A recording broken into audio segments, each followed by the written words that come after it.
Salut les expats, j'espère que vous allez bien, c'est un plaisir de vous retrouver aujourd'hui. Alors aujourd'hui je vais vous raconter un petit peu l'histoire de ma vie d'expat et comment j'en suis arrivé là. Donc tout a commencé en fait il y a une dizaine d'années. Je finissais mes études et puis je suis parti faire un stage de 6 mois aux États-Unis. C'est là que j'ai touché l'expatriation du doigt. Je suis parti dans le Missouri, donc c'est un peu perdu pour ceux qui connaissent, c'est au milieu des États-Unis. On n'est pas loin, on n'est pas dans le Far West, mais c'est tout comme. Et voilà, donc là j'ai déjà touché du doigt l'expatriation. J'ai vu une première culture qui est totalement différente de celle qu'on a en Europe, avec une ouverture d'esprit énorme, des gens qui sont vraiment accueillants.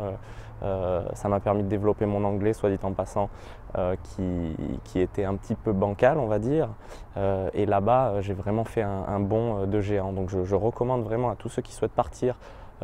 Alors déjà ne serait-ce que pour les études, mais après vivre à l'étranger, les États-Unis ou les pays anglophones où vous pourrez développer votre anglais de manière incroyable. Donc ça c'était la première étape. Puis la deuxième étape, je suis parti ensuite en Chine pendant 5 ans, un peu plus de 5 ans. Voilà, avec mon petit baluchon, je suis arrivé en Chine pour finir mes études et j'ai commencé à travailler là-bas. Donc ça, c'était la deuxième étape de ma vie et maintenant je suis expatrié en Suisse, donc je suis rentré dans notre côté en Europe et je suis expatrié maintenant en Suisse depuis un peu plus de 3 ans. Donc je vous fais cette vidéo en fait pour vous expliquer, vous dire que pour l'expatriation, je suis passé un petit peu par toutes les étapes, aussi bien celle de l'étudiant qui débute et puis qui arrive dans un pays qui ne connaît pas grand-chose et puis qui doit se débrouiller avec peu de moyens. J'ai aussi été entrepreneur parce que j'ai ouvert une petite boîte d'import-export en Chine avec ma femme. Et par contre, je ne suis pas encore passé par l'étape retraite, mais je suis en train de m'y pencher pour mes parents qui sont bientôt à la retraite et qui n'ont pas envie de rester vivre en France. Donc j'ai envie de leur permettre de s'expatrier au mieux à l'étranger. Donc je fais énormément de recherches, je lis énormément de documentation et de bouquins à ce sujet. Voilà. Tout ça pour vous dire qu'en fait, je suis passé par toutes les étapes qu'on peut avoir dans l'expatriation. L'excitation du départ, les doutes, est-ce que j'y vais, est-ce que j'y vais pas, et est-ce que j'ai bien pensé à tout, est-ce que j'ai la bonne assurance, est-ce que je vais avoir un logement quand j'arrive sur place, est-ce que je vais avoir les finances nécessaires, est-ce que j'ai bien fait mon budget. Puis on arrive sur place, on est tout excité, on est tout content, c'est vraiment un univers à part, on rencontre énormément de gens, on a beaucoup de contacts, de connexions. Et puis au bout d'un moment on se dit mais est-ce que c'est vraiment utile que je sois à l'étranger, ma famille me manque, les contacts avec les personnes que je connais, que je connaissais en France me manquent, on est quand même loin. Est-ce que je ne rentrerai pas en Europe, etc. Il y a vraiment des doutes qui peuvent s'installer si on n'arrive pas à se créer un cocon. Moi j'aime appeler ça ma famille de substitution que j'ai réussi à me créer quand j'étais en Chine avec au moyen d'associations sportives, d'associations d'expatriés français. Voilà, on se crée vite, si vous voulez, on se regroupe assez vite ensemble quand on est dans des pays étrangers parce que ça rassure, ça nous permet d'avoir des gens avec qui discuter autour de nous et ça nous permet tout simplement d'avoir des bases, une fondation sur place.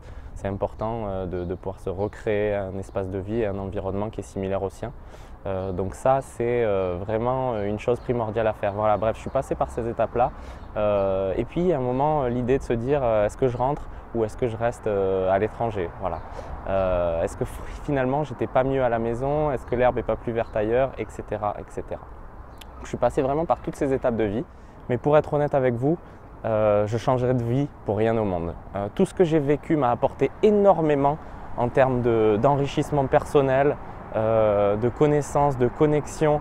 J'ai plus confiance en moi maintenant parce que je sais que je peux réussir des choses dont je ne me croyais vraiment pas capable. Et c'est ça que l'expatriation aussi apporte, elle vous permet de grandir en fait, elle vous permet de vous élever et puis de voir les problèmes, plus comme des problèmes en fait, mais comme des challenges.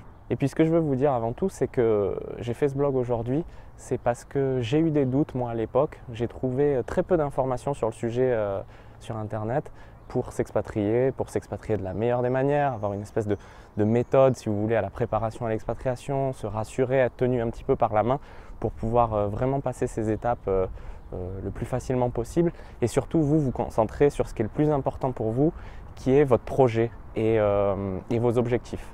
Voilà, ce qui est important, c'est que vous mettiez des objectifs par rapport avec votre expatriation. Ce n'est pas s'expatrier juste pour s'expatrier, mais c'est s'expatrier dans quel but? Qu'est-ce que ça va m'apporter personnellement? Qu'est-ce que ça va m'apporter professionnellement? Qu'est-ce que ça va m'apporter à ma famille, dans ma vie en général? Parce que c'est une étape de vie qui est extrêmement importante, l'expatriation, et qui est souvent vue un peu comme oh oui, bah, je vais juste travailler à l'étranger. Non, non, c'est quelque chose qui est beaucoup plus compliqué que ça.